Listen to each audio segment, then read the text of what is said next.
नमस्कार, मैं हूं संजय शर्मा। आप देख रहे हैं 4 PM news network. Social media पे आपने प्रोफेसर अली का लेख पढ़ लिया होगा और आप खुद यकीन कर बैठे होंगे कि इस लेख में ऐसा कोई आपत्तिजनक बात नहीं थी जिससे इस प्रोफेसर को गिरफ्तार किया जाता। खराब बात यह है, खतरनाक बात यह है कि भारत का लोकतंत्र अब अजीब हालत में पहुंच गया है। एक मिनिस्टर विजय शाह आपत्तिजनक बेशर्मी भरा बयान देता है। हाईकोर्ट उसकी गिरफ्तारी का या एफआईआर लिखने का आदेश देता है, एफआईआर लिखने का आदेश देता है। सुप्रीम कोर्ट फटकार लगाता है, लेकिन ना तो मिनिस्टर का इस्तीफा होता है, ना गिरफ्तारी होती है। दूसरी तरफ प्रोफेसर अली को गिरफ्तार कर लिया जाता है। एक पढ़ा लिखा इंसान, कई किताबें लिख चुका बेहतरीन इंसान को गिरफ्तार कर लिया जाता है। मैंने अभय द्विवेदी जी से पूछा, ये कौन सा राष्ट्रवाद है? मैं 29 अप्रैल को जब युद्ध शुरू नहीं हुआ था, अचानक भारत सरकार यूट्यूब को लिखती है कि नेशनल सिक्योरिटी के लिए खतरा है 4 PM, और 5 दिन बाद वो खतरा वापस ले लेती, कहते चैनल खोल दिया जाए।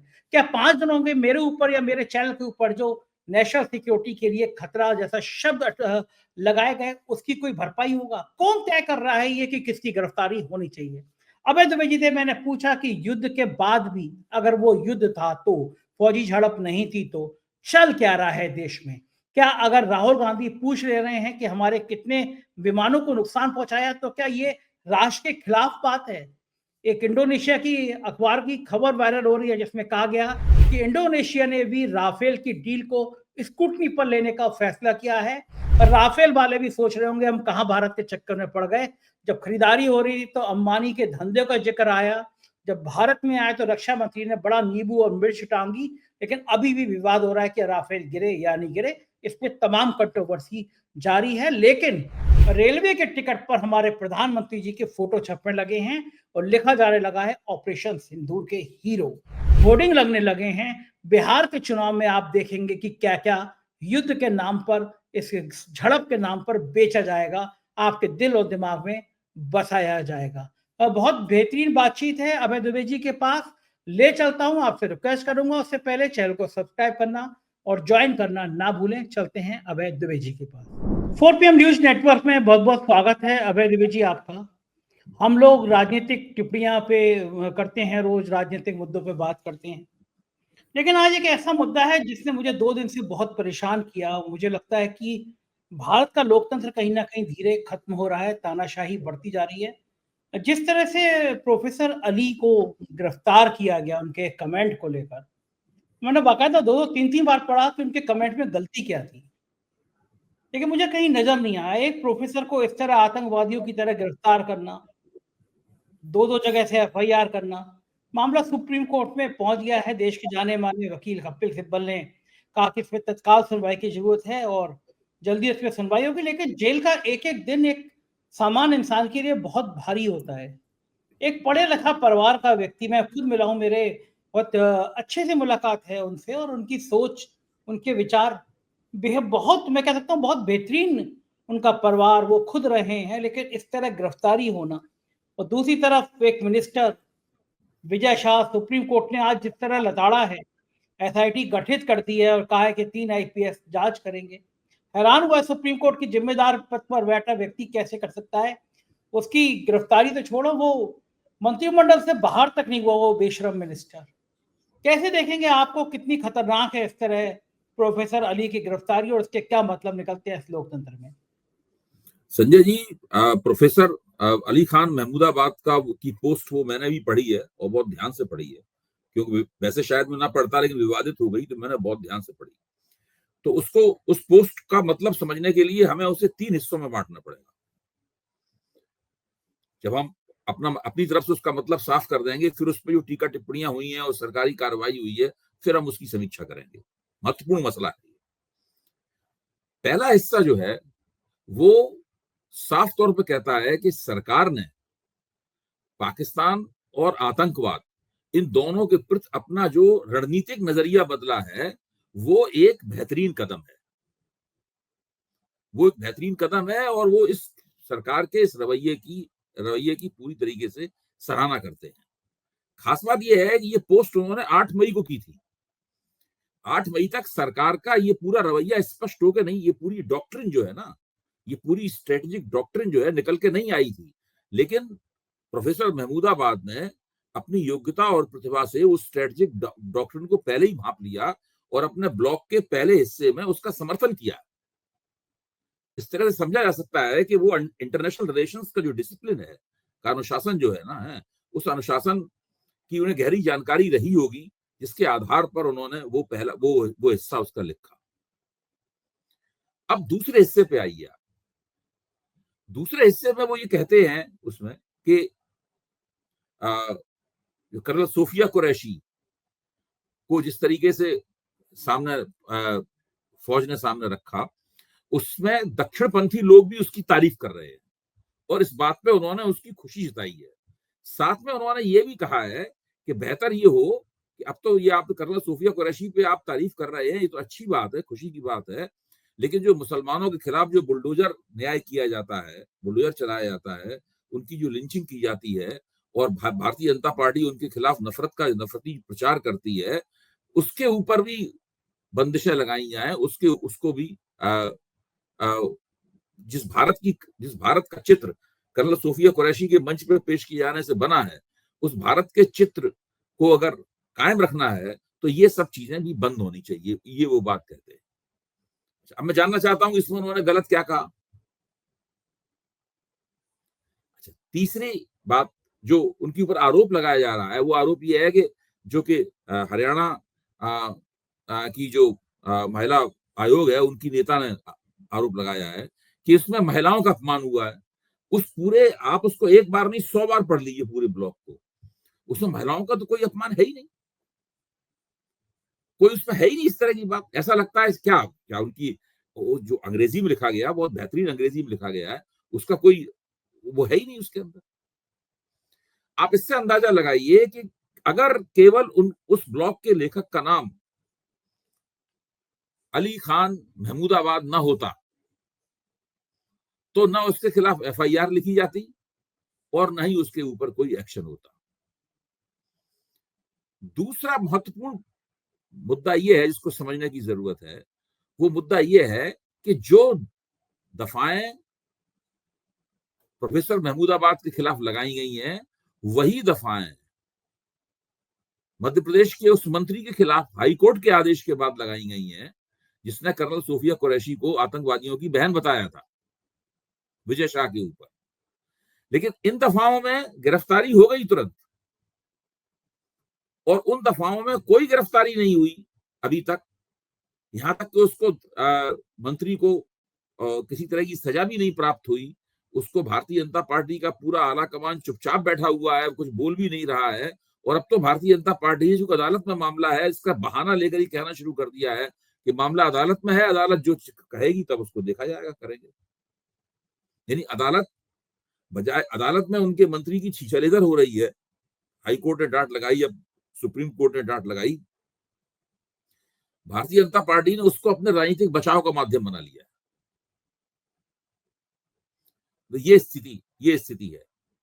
तो एक तरफ एक तरफ प्रोफेसर महमूदाबाद की गिरफ्तारी होती है एक ऐसे ब्लॉग में, अगर उसी ब्लॉग को मैं लिखकर अपने नाम से इंडियन एक्सप्रेस में भेजता, मुझे पक्का यकीन है कि थोड़े बहुत संपादन के बाद में वो उसको लेख के तौर पर संपादकीय पृष्ठ पर या संपादकीय के सामने वाला ओपेट पेज होता है उसके ऊपर छाप देते। इतने सुंदर तरीके से उन्होंने उस सारी बात लिखी है। तो ये जो भारतीय रक्षा सेनाओं की प्रशंसा भी की है कि उन्होंने बहुत संयम में रहते हुए केवल आतंकवादी ठिकानों के ऊपर ही हमले किए और किसी किस्म का युद्ध को और आगे बढ़ाने या भड़काने वाली कोई कार्रवाई नहीं की। तो बजाय इसके कि उनकी बातों की तारीफ की जाती और कहा जाता कि उन्होंने कितना बेहतर विश्लेषण 8 मई को ही कर दिया था उन घटनाओं का, जो कि बाद में जब उनका घटनाक्रम आगे बढ़ा तो वही उनका नतीजा निकला। एक तरह से उन्हें इसका श्रेय दिया जाना चाहिए प्रोफेसर महमूदाबाद को, उल्टा उन्हें गिरफ्तार करके जेल में डाल दिया गया, श्रेय मिल गया कि जेल में डाल दिया। लेकिन मुझे चाहिए अभय दुबे जी, ये जो डेमोक्रेसी में ये जो चलन है, एक और बात उनकी आलोचना में एक और बात कही जा रही है, आज ही मैं इस पर बहस करके अभी आ रहा हूं। तो केसी त्यागी ने और वो जो मलूक नागर ने और एक और सज्जन ने ये बात कही कि उन्होंने जो बातें कही वो 8 तारीख को नहीं कहनी चाहिए थी उन्हें। क्यों? 8 तारीख को सत्य कुछ और होता है, 10 तारीख को कुछ और हो हाँ, जाएगा। अच्छा अब उन्होंने 8 तारीख को ये नहीं कहना चाहिए था उन्हें, इस देश में मुसलमानों के ऊपर बुलडोजर न्याय मुसलमानों के खिलाफ बुलडोजर चलाया जाता है, उनकी लिंचिंग होती है। ये सब नहीं कहना चाहिए था 8 तारीख को। क्यों 8 तारीख को ना ये सब बातें कहने से परहेज करनी चाहिए थी। ये बात इन केसी त्यागी ने कहा, वो अपने आप को प्रजातांत्रिक आजादियों का बड़ा भारी पैरोकार और कार्यकर्ता बता रहे थे, एक्टिविस्ट बता रहे थे मैं 25 बार प्रजातांत्रिक आजादियों के समर्थन में जेल गया हूं। मलूक नागर भी इस बात को कह रहे थे कि 8 तारीख को नहीं कहनी चाहिए थी बात ये। भारतीय जनता पार्टी के एक प्रवक्ता थे, वो कह रहे थे कि मैं भी प्रोफेसर हूं, वो भी प्रोफेसर हैं, इसलिए मेरी उनसे निजी हमदर्दी है, लेकिन अभी और बहुत सी उसमें परतें खुलनी बाकी हैं। बिल्कुल एजेंट ये होंगे सब वो। हाँ, ये सब बातें बोल रहे थे। अच्छा अब आप जरा सोचिए इस बात को कि अभिव्यक्ति की स्वतंत्रता के ऊपर सबसे पहली गाज गिरती है राष्ट्रवाद और देशभक्ति के जरिए। राष्ट्रवाद और देशभक्ति के नाम पर सबसे पहली गाज अगर किसी के ऊपर गिरती है, पहले गर्दन किसी की काटी जाती है, बलि दी जाती है, तो अभिव्यक्ति स्वतंत्रता की बलि दी जाती है। सबसे पहले उसके ऊपर प्रतिबंध लगा दिया जाता है। सही बात है। अच्छा, और प्रतिबंध उस जमाने में लगाया जाए जबकि आप घोषित रूप से किसी देश के साथ युद्ध कर रहे हो, तो वार इमरजेंसी लगी हो तो बात समझ में आती है वहां पर। यहाँ तो पाकिस्तान के साथ घोषित रूप से कोई युद्ध हुआ ही नहीं। सही बात है। केवल एक फौजी संघर्ष हुआ जिसमें संघर्ष विराम हो गया। ये तो कुछ वैसे ही है, चीन के संग हमारी मलगाम घाटी पे हुआ था, गलवान घाटी जैसे ही तो युद्ध था। वो भी बड़े स्तर पर है। चीन के साथ गलवान घाटी में तो दोनों तरफ के सिपाहियों के बीच में एक ऐसी हिंसा हुई थी जिसके अंदर गोलियां नहीं चली थी, लेकिन उसमें बंदूकों, बैनेट फाइटिंग, संगीनों का, मुक्कों का, लातों का बड़ा जबरदस्त इस्तेमाल हुआ था। बहुत जबरदस्त मारपीट हुई। हाँ, लेकिन यहाँ जो युद्ध हुआ है भारत और पाकिस्तान के बीच में जो संघर्ष हुआ है, इसका स्तर बहुत ज्यादा बड़ा है। इसमें बाद में बैलिस्टिक मिसाइलें तक इसमें इस्तेमाल है। भारत ने भी पाकिस्तान के खिलाफ बैलिस्टिक मिसाइलें इस्तेमाल की। पाकिस्तान ने भारत की मिसाइलों को गिराने के लिए, पाकिस्तान का तो ये भी दावा है कि उसने 5 राफेल विमान भी भारत के पहले बार जो स्ट्राइक करने गए तभी गिरा दिए।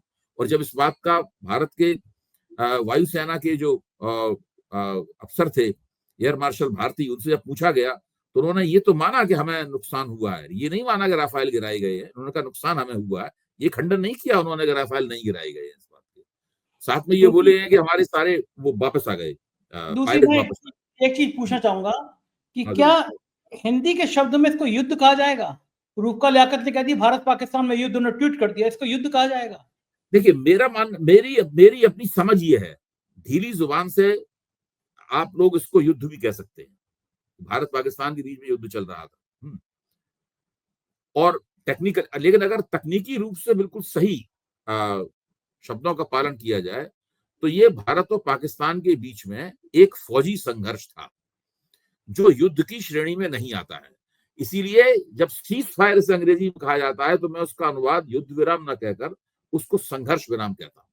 मैं इसको युद्ध क्यों नहीं कहता हूं, इसके पीछे भी मेरा एक तर्क है। सहमतियां हो सकती हैं। मेरा मानना है कि न तो पाकिस्तान ने अपनी सेनाओं का युद्ध के लिए मोबिलाइजेशन किया था, सेनाओं की कोई गोलबंदी नहीं की, जैसा कोई पाकिस्तान में आदेश पारित नहीं हुआ, न ही भारत में इस तरह का कोई आदेश पारित हुआ। हम इसमें पहले चर्चा कर चुके हैं 4 PM के मंच पर कि ना भारत में सेनाओं का मोबिलाइजेशन हुआ जो बहुत बड़े पैमाने पर होता है, जो अटल बिहारी वाजपेयी जब प्रधानमंत्री थे, संसद पर हमले के बाद में उन्होंने सेनाओं का मोबिलाइजेशन किया था। उसके बाद से भारत में एक भी बार सेनाओं का मोबिलाइजेशन नहीं हुआ। मुझे बताइए कि चलिए मान लिया कि उनकी तर्क है कि 8 तारीख को नहीं लिखा जाना चाहिए था, ये बात केसी त्यागी जी का, लेकिन 29 अप्रैल को तो भारत और पाकिस्तान के बीच में झड़प भी शुरू नहीं हुई थी, बस केवल पहलगांव की आतंकी घटना थी, कोई झड़प नहीं हुई थी 29 तारीख को। लेकिन 29 तारीख को भारत सरकार लिख देती है यूट्यूब को कि साहब 4 PM जो है वो नेशनल सिक्योरिटी के लिए खतरा है, और 4 दिन बाद वो अदालत में कहती है हमने अपना आदेश वापस ले लिया। लेकिन अभय जी 4 दिन तक तो मेरे माथे पे ये तमगा चिपक गया ना कि मैं कोई कृत्य ऐसा कर रहा हूं जो राष्ट्र, जिससे मेरे कृत्य से नेशनल सिक्योरिटी को खतरा हो गया। आप भी शामिल हो, आप मेरे साथ प्रोग्राम कर रहे हैं, बिल्कुल बिल्कुल मैं आपकी बात की पूरी तरह तायीद करता हूं। देखिए भारत सरकार को पता था कि वो अदालत में अपना बचाव नहीं कर पाएगी। वो इस बात को 1% भी साबित नहीं कर पाएगी कि 4PM ने राष्ट्रीय सुरक्षा के लिए कुछ खतरा पेश किया। इसीलिए कि वहां पर अदालत में बुरी तरह मामला फंस ना जाए, उन्होंने 13 तारीख, जो आपकी तारीख थी जब सरकार को जवाब दाखिल करना था, उससे पहले ही चैनल को चालू कर दिया। अदालत में ये तर्क लेके पहुंची कि भाई हमने तो चैनल को चालू कर दिया, अब आज का खत्म की जानी चाहिए। मैं तो देखिए अपनी तरफ से ये मानता हूं, अगर मैं आपकी जगह होता तो क्या करता। मैं अगर आपकी जगह होता तो मैं भारत सरकार के ऊपर एक इज्जत तक का दावा करता। मैं ये जरूर कहता कि भाई मेरी वजह से नेशनल सिक्योरिटी को खतरा हुआ, ये प्रचार सरकार की तरफ से किया गया और सरकार उसका जवाब देने में नाकाम रही। तो सरकार के पास उस बात के क्या तथ्य थे? इससे मेरा जो अपमान हुआ है, राष्ट्र लोगों के सामने मेरे सम्मान की जो क्षति हुई है, उसका जवाब कौन देगा? मेरे चैनल का नुकसान हुआ है, उसकी भरपाई कैसे होगी? भाई यूट्यूब की दुनिया में हम सब लोग जानते हैं कि वो तो प्रतिदिन के हिसाब से तमाम जो दर्शक होते हैं, जो व्यूअर्स होते हैं, वो सब गिने जाते हैं, उसी के हिसाब से सब कुछ होता है। आपका आर्थिक नुकसान भी हुआ है और आपकी प्रतिष्ठा का क्षय भी हुआ है, और मुझे लगता है कि आपको इसकी भरपाई जो है अदालती जरिए से सरकार से मांगनी चाहिए। इसके 2 फायदे होंगे। पहली बात तो ये है कि आपको जो नुकसान हुआ है उसकी भरपाई होगी। दूसरे, सार्वजनिक जीवन में एक नजीर बनेगी, एक मिसाल बनेगी, जिससे सरकार इस तरह का कदम उठाने से पहले 100 बार सोचेगी कि अगर हम इस तरह का कदम उठाएंगे तो हमारी हम किस हद तक मामला जा सकता है। हाँ, बिल्कुल ठीक है, खराब तो बहुत लगा ही लगा कि, और फिर आज तक नहीं पता कि आप राष्ट्रीय सुरक्षा को खतरा क्यों हुआ, तो क्यों खत्म हो गया। दूसरी बात, मैं देख रहा हूँ आज सोशल मीडिया पे कल से हो रहा है, रेलवे के टिकट वायरल हो रहे हैं। उसमें हमारे माननीय प्रधानमंत्री जी की फोटो छपी है और सिंदूर, ऑपरेशन सिंदूर, मार्केटिंग के होर्डिंग लग गए हैं ऑपरेशन सिंदूर। सेना का बाजारीकरण नहीं है ये। एक डिप्टी सीएम कह रहा है कि हमारी सेना, भारत की सेना, सैनिक मोदी जी के चरणों में है। रेलवे के टिकट पे ऑपरेशन सिंदूर, मोदी जी की फोटो छपी है, होर्डिंग लग रहे हैं। कितना खराब है किसी भी राष्ट्र के लिए संजय जी, कि ये तो शुरुआती कदम है। अभी बिहार ये का जो आप चुनाव देख रहे हैं शुरुआती कदम है। अभी वो समय आने वाला है जब भारतीय जनता पार्टी की समर्थक महिलाओं के बड़े बड़े जुलूस निकलेंगे और वो हाथों में सिंदूर की डिबियाएं लिए होंगी, वो माथे में और मोटे मोटे सिंदूर भरे हुए होंगी, वो ताकि भाजपा का राजनीतिक प्रचार किया जा सके। बिल्कुल, अब देखो एकदम पूरी तरीके से बिहार के चुनाव को सिंदूरी रंग में रंग देगी भारतीय जनता पार्टी। बिल्कुल ठीक रह रहे पूरी हैं। कोशिश करेगी कि ये गर्मी जो है वो कई साल तक बनी रहे, ताकि लोकसभा चुनावों में भी उसका लाभ उठाया जा सके। बिल्कुल ठीक बात है। कांग्रेस ने एक ट्वीट तो किया है, मैं शुरुआत में देखिए क्या क्या होता है। कांग्रेस ने एक ट्वीट किया है, एक्स पे लिखकर, तो एक्स हो गया, ट्वीट ही निकलता है मुंह से। मैं पढ़ के सुना देता हूं और फिर उस मुद्दे पे आपसे बात करूंगा। कांग्रेस ने लिखा है कि विदेश मंत्री एस जयशंकर ने खुद मीडिया एजेंसियों को बताया कि हमने हमला करने से पहले पाकिस्तान को सूचित कर दिया था। अब ये सूचित करने का क्या मतलब होता है? विदेश मंत्री को पाकिस्तान पर इतना भरोसा है कि उनके कहने पर आतंकी चुपचाप बैठेंगे? विदेश मंत्री का क्या रिश्ता है और पाकिस्तान को उन्होंने हमले से पहले क्यों बताया? दरअसल इसे कूटनीति नहीं बल्कि मुखबरी कहा जाता है। विदेश मंत्री ने जो बोला उसे सबने सुना, फिर भी इस पर लीपापोती की जा रही है। क्या इसी मुखबरी की वजह से मसूद अजहर जिंदा बच गया और हाफिज सईद जिंदा भाग गया?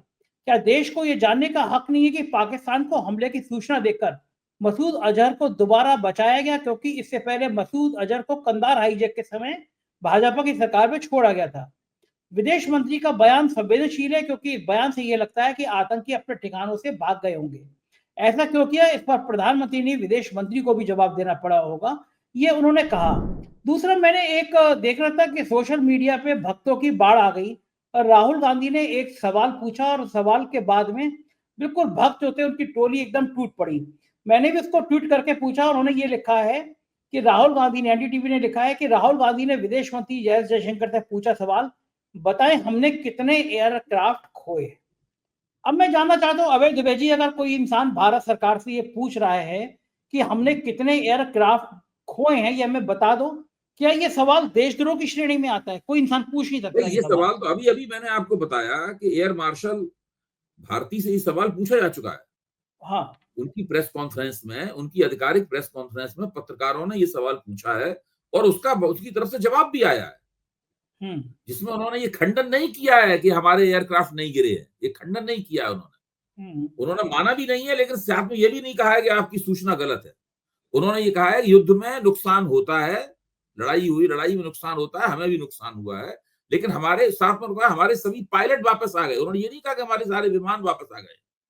हाँ, ये कहा पायलट, हमारे सभी पायलट सकुशल वापस आ गए। हाँ, तो आप उससे और शक पैदा हुआ तो ये कह रहे थे वापस आ गए, इसका मतलब विमान गिर गया, पायलट वापस आ गया, यही तो मतलब हुआ इसका ना। तो क्या मतलब हुआ इसका? तो ये तो देखिए, ये बात तो उनसे पूछी जा चुकी है। वो एयरफोर्स के, वायुसेना के डीजी है, वो है director general of military operation है, उनसे बात पूछी गई है, उन्होंने इसका जवाब दिया, उसको अधिकृत जवाब माना जाएगा, उसको एक ऑफिशियल आंसर माना जाएगा, ऑफिशियल रिस्पॉन्स माना जाएगा। और अब इस सवाल को सारे देश में हर व्यक्ति को पूछने का अधिकार है, क्योंकि इसको एक तरह से वायुसेना ने भी मान लिया है कि वायुसेना को नुकसान हुआ है। वो नुकसान विमान गिरने का नुकसान है, किस चीज का नुकसान है? वो एक ऐसा नुकसान हुआ है इसमें पायलटों की सुरक्षित वापसी हुई है, विमानों की सुरक्षित वापसी का दावा नहीं किया गया। बिल्कुल स्पष्ट है अपने आप में। राहुल गांधी के ऊपर जो भक्त मंडली है, उसका कुपित होना बेकार है। उन्हें तो चाहिए कि वो एयर मार्शल भारती के ऊपर कुपित हो। उसी समय कह रहे थे कि हमारे विमान वापस आ गए सारे, उन्होंने स्पष्ट रूप से कहा उसमें। अच्छा, दूसरे, जहां तक जयशंकर के वक्तव्य का सवाल है, जयशंकर का वक्तव्य मैंने पूरी तरह सुना है। जयशंकर अपने वक्तव्य में ये कह रहे हैं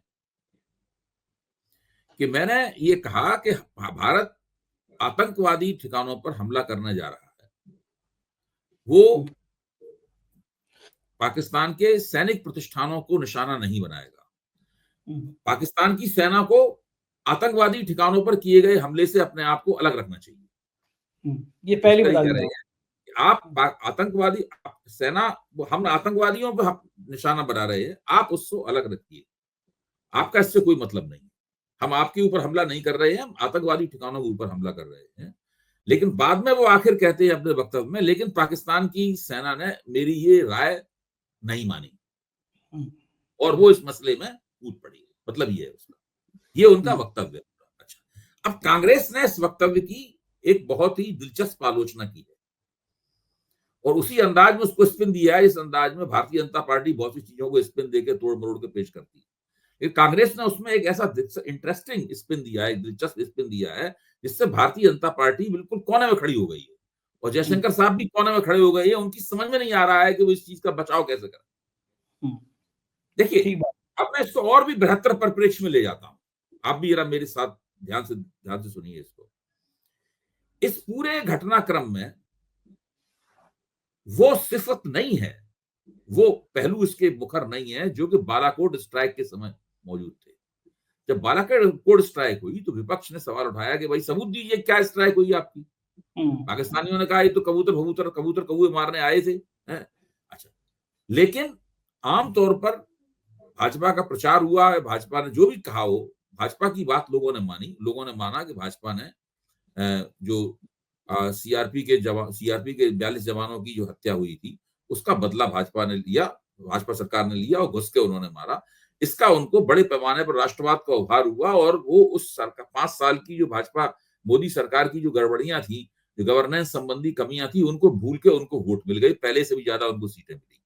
ये आज इस पूरे, और जिसको ऑपरेशन सिंदूर कहा जाता है, इस ऑपरेशन सिंदूर का जो तात्पर्य निरूपण है, उसका जो मतलब निकाला है भारत की जनता ने, वो ऑपरेशन बालाकोट स्ट्राइक जैसा नहीं है।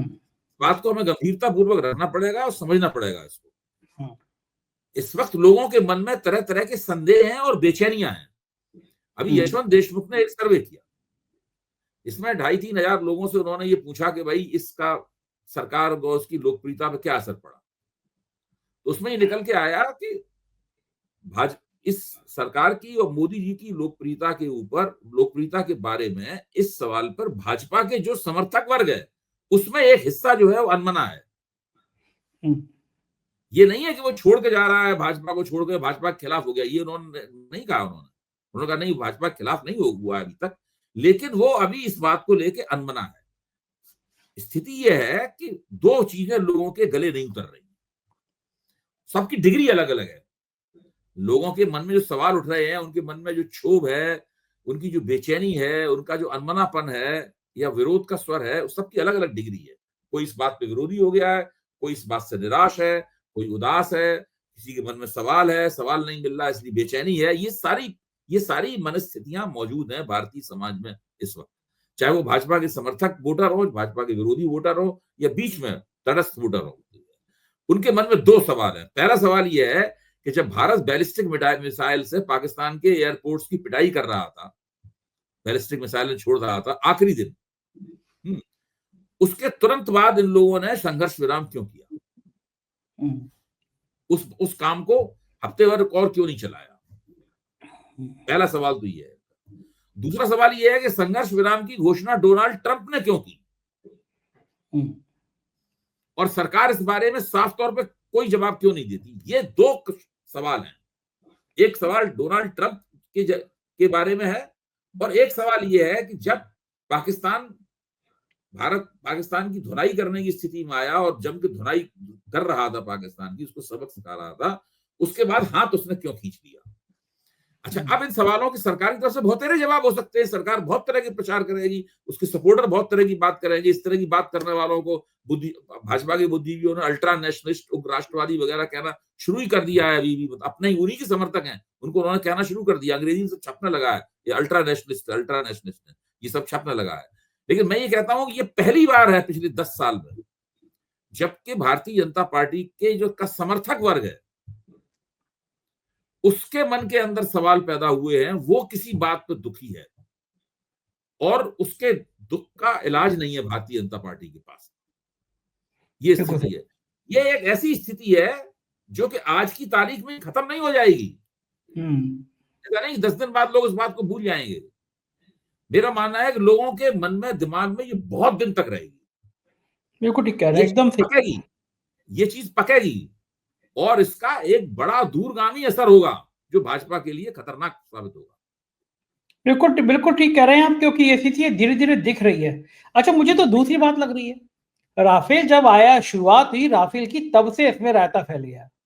तब वो अनिल अंबानी की एंट्री, अनिल अंबानी की दिवालिया कंपनी की एंट्री, तमाम इसको लेकर विवाद होते रहे। खैर, राफेल आया, हमारे रक्षा मंत्री ने बड़ा सम्मान किया, नींबू भी बांधा, हरी मिर्च भी बांधी राफेल पे कि राफेल ठीक ठाक रहे।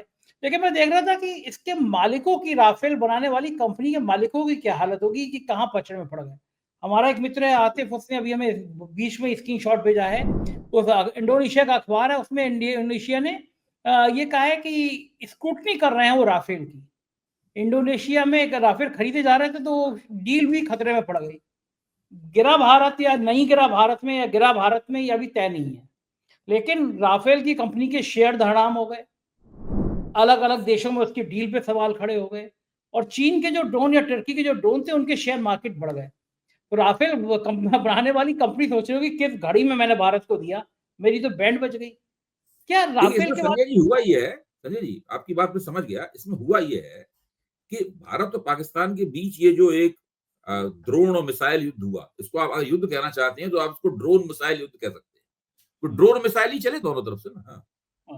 ये ड्रोन और मिसाइल युद्ध हुआ, इसकी सारी दुनिया की निगाह इसकी तरफ थी, और खासतौर से दुनिया में जो हाई टेक्नोलॉजी युद्ध सामग्री बनाने वाली कंपनियां हैं, बड़ी बड़ी कंपनियां हैं, जो यूरोपीय कंपनियां, जैसे फ्रांस की कंपनी दसो जिसने राफेल बनाया है, तुर्की की कंपनियां जो ड्रोन बनाती हैं, जो पाकिस्तान के पास किया, बांग्लादेश को भी बेच रखे हैं ड्रोन, अजरबैजान को भी बेच रखे हैं उन्होंने ड्रोन। इसके बाद अमेरिकी कंपनियां जो भारत को F-35 बेचना चाहती हैं। इसके बाद चीनी कंपनियां जिसका K-31 है जो पाकिस्तान के पास है, उसने जो समझा जाता है कि उसने फायर किया था, उनकी तरफ मिसाइल फायर किए थे। अच्छा, दुनिया में जितनी भी हथियार बनाने वाले बड़े बड़े जो वो हैं कंपनियां हैं, वो सब इसकी तरफ ध्यान से देख रही थी कि इसका क्या नतीजा निकलता है। जो नतीजा निकला उसमें क्या हुआ कि एक बहुत बड़ा रायता फैल गया। वो रायता ये फैल गया कि अब जगह जगह जो पत्रकारों के जरिए, तथाकथित पत्रकारों, तथाकथित डिफेंस एक्सपर्ट्स के जरिए ये जो खबरें आ रही हैं विश्लेषण की, भाई किस लिए भारत का रफाल गिरा, उसमें चीन के विद्वानों की क्या भूमिका थी, वो संयुक्त रडार कौन सा था जो चीन और पाकिस्तान का मिला जुला था, ये सब जो तमाम विदेशी मीडिया में आने लगी बातें, ये विदेशी मीडिया से छन छन के भारत की मीडिया में भी बातें आई, सोशल मीडिया पे आई, भले सरकारी गोदी मीडिया में ना आई तो वहां भी बातें आई। तो इस वक्त क्या है कि पूरी जो डिफेंस रक्षा आयुध बनाने वाली जो लॉबियां हैं, वो दरअसल एक दूसरे से संघर्ष कर रही हैं। भारत की जमीन पर भी हो रहा है संघर्ष, वो संघर्ष दूसरे देशों की जमीन पर भी हो रहा है। सारी दुनिया में ये इस वक्त ये लॉबी युद्ध छिड़ा हुआ है पूरी तरीके से, और इस लॉबी युद्ध में भारत को भी मुश्किल उठानी पड़ रही है। बार बार जो भारत के सामने सवाल फेंका जा रहा है कि आपके राफेल गिरे कि नहीं गिरे, गिरे कि नहीं गिरे, ये सवाल कौन फेंक रहा है? ये पत्रकारों ने पूछा, ठीक है चलिए, लेकिन ये सवाल दरअसल उन हथियारों के उद्योग की जो लॉबियां हैं वो फिकवा रही हैं सवाल बार बार। और उसमें चीन भी शामिल है। अमेरिका खुद चाहता है कि ये राफेल छोड़ के भारत F-35 खरीद ले, जो राफेल से भी ज्यादा महंगा है। सब धंधे में सारी दुनिया को अपना माल बेचना चाहता है, तुर्की बेचना चाहता है, ये सारा मामला चल रहा है। तो ये बहुत बड़ा रायता फैला हुआ है इस वक्त यहाँ पे। बिल्कुल ठीक कह रहे हैं, देखते रहेंगे, हमारी निगाह बनी रहेगी। बहुत बहुत शुक्रिया अभय जी, आपने तो समय दिया, थैंक यू। ये थे अभय दुबे जी, और मुझको यकीन है कि बातचीत आपको पसंद आई होगी। कैसी लगी बातचीत बताइएगा जरूर। शुक्रिया, थैंक यू।